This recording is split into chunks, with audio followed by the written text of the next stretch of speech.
Bonjour à toutes et à tous, bienvenue sur notre chaîne. Je m'appelle Eva, je suis chargée de communication chez ADBI. J'ai le plaisir de vous retrouver aujourd'hui pour une nouvelle vidéo sur la data. ADBI en 3 termes, pure player de la data, ADN technique, appétence pour le partage de connaissances. Je vous laisse avec notre expert. Bonjour à toutes et à tous, je suis ravi de vous retrouver sur nos webinaires.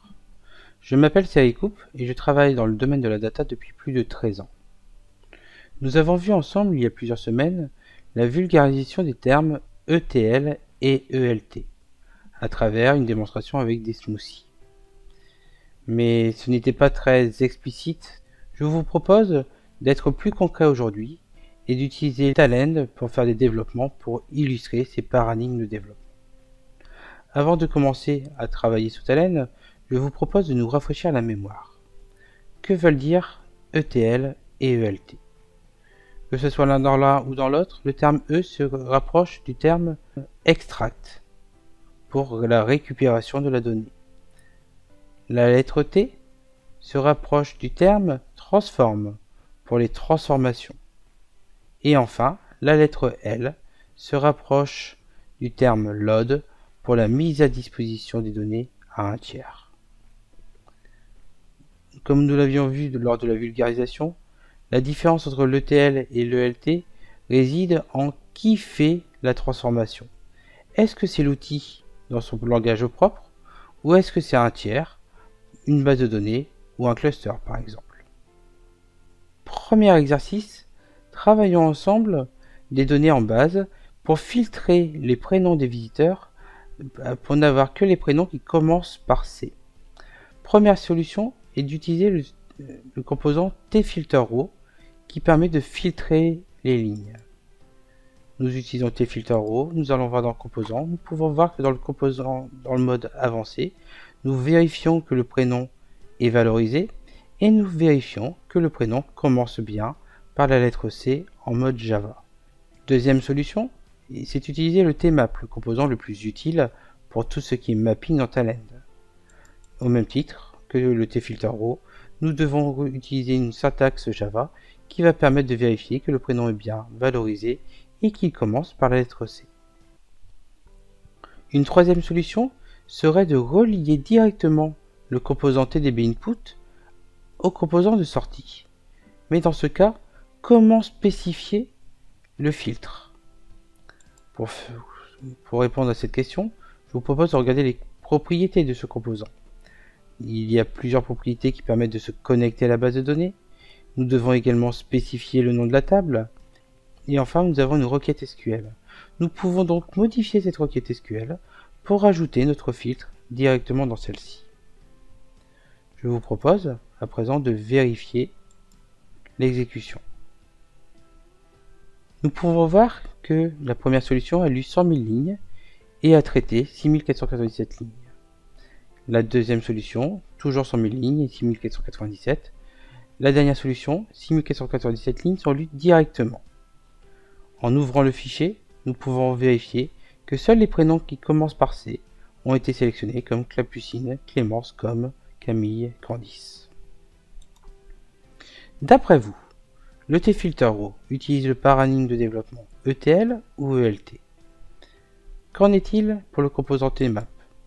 Et enfin, qu'en est-il pour le composant tdbinput? Je le rappelle, le paradigme ETL consiste à faire en sorte que ce soit l'outil qui fasse la transformation. En conséquence, utiliser des composants spécifiques comme le tfilterRow et le tmap montre que c'est bien l'outil qui travaille. Donc les deux premières solutions utilisent le mode ETL.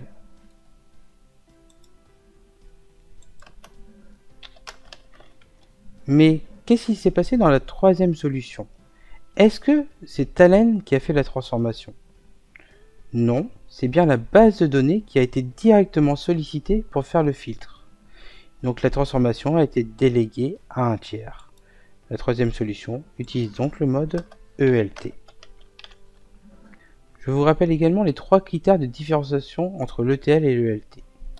Le premier critère est la performance. L'ELT est plus performant que l'ETL.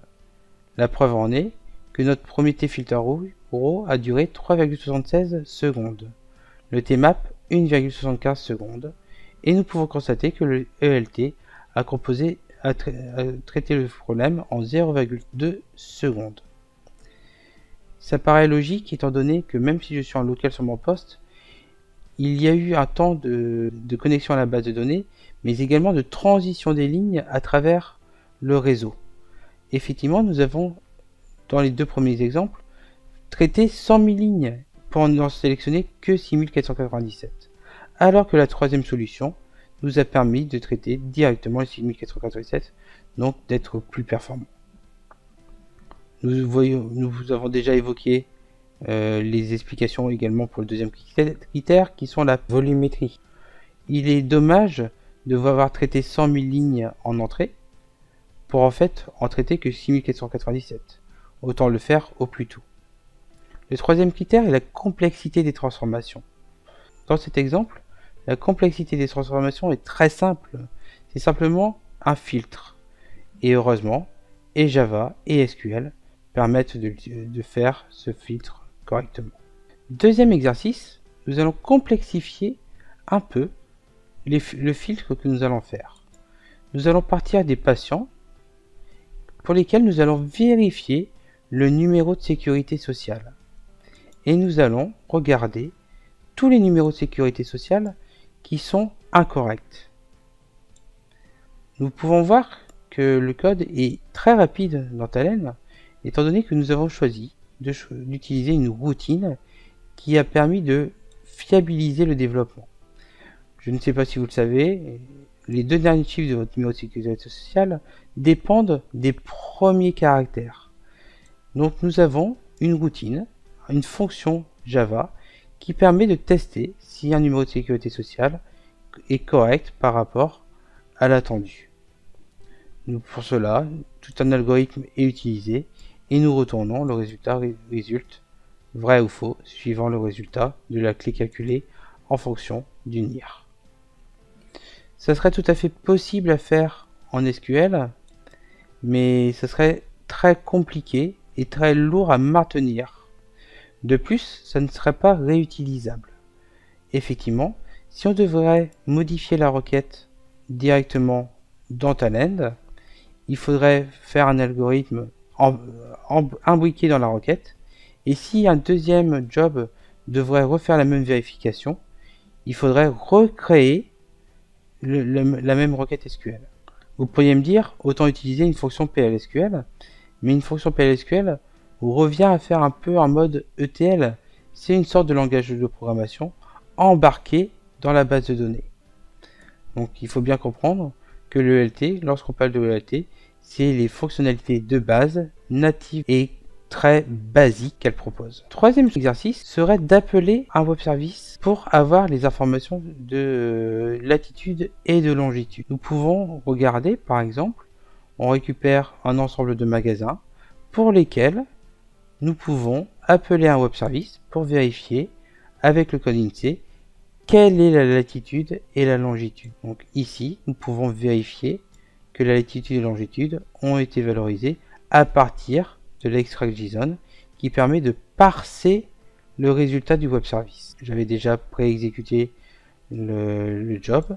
Nous avons vu que dans la première ligne, nous avons le magasin Marmande qui n'a pas de latitude et de longitude, alors qu'après l'appel, la latitude et la longitude ont été valorisées. Donc là, nous avons utilisé vraiment le principe d'ETL. Pourquoi?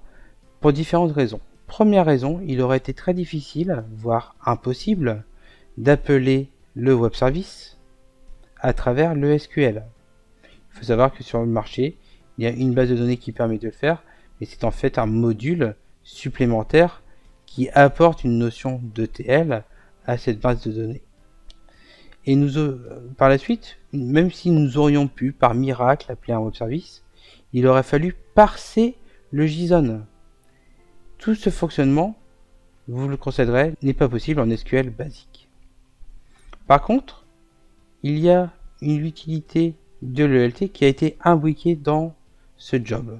En effet, si nous regardons le magasin, nous pouvons vérifier que nous avons choisi de prendre la latitude is nulle, la longitude is nulle, pour ne prendre que les éléments qui sont dans ma base qui sont concernés par la modification.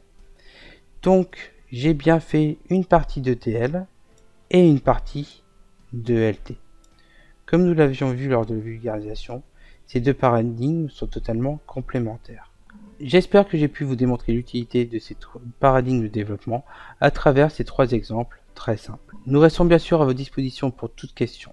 Je vous remercie de votre attention, restez connectés à ADBI, des nouvelles communications auront lieu très prochainement. Je vous remercie, à bientôt. Et voici ce qui conclut notre vidéo. Merci à toutes et à tous pour votre écoute. Si elle vous a plu, n'hésitez pas à partager et à liker.